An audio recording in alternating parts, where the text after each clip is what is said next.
अगर आप पसंद करते हैं रेस म्यूजिक स्टूडियो का ऑडियो वीडियो तो लाल बटन को दबाकर हमारे चैनल को सब्सक्राइब करें और बेल आइकन को दबाना ना भूलें।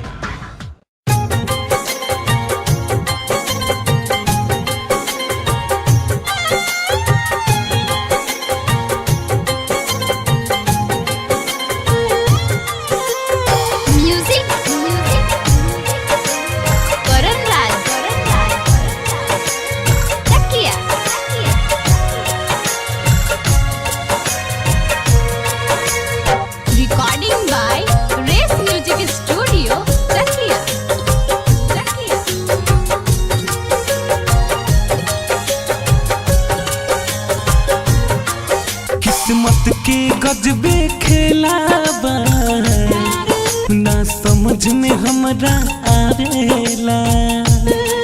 किस्मत के गजबे खेला बा ना समझ में हमरा आवेला। पल में काहे दबा देला जी अपने से हंसावेला।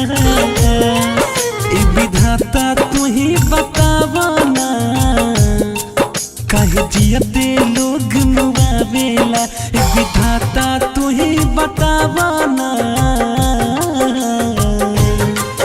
काहे जियते लोग मुआवेला।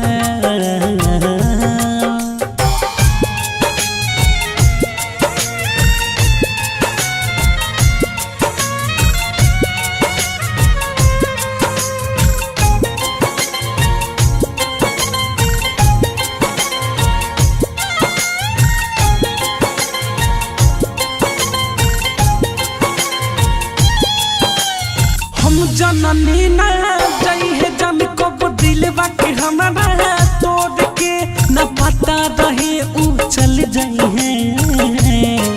बीच दहिया में बहिरा छोड़ के बीच दहिया में बहिरा छोड़ के प्यार के रहे मूरत खूबसूरत कहे बिसरावेला।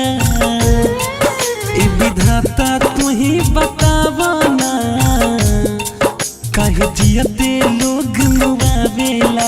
ए विधाता तू ही बतावा ना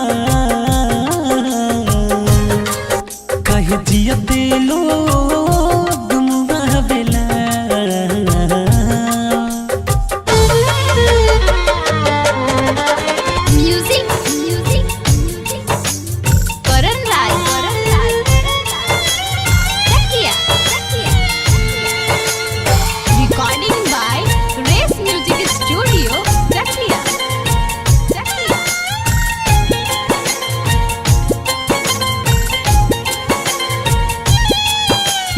हमारा हाथ गुलाब हो काटा हमके चुभा गई।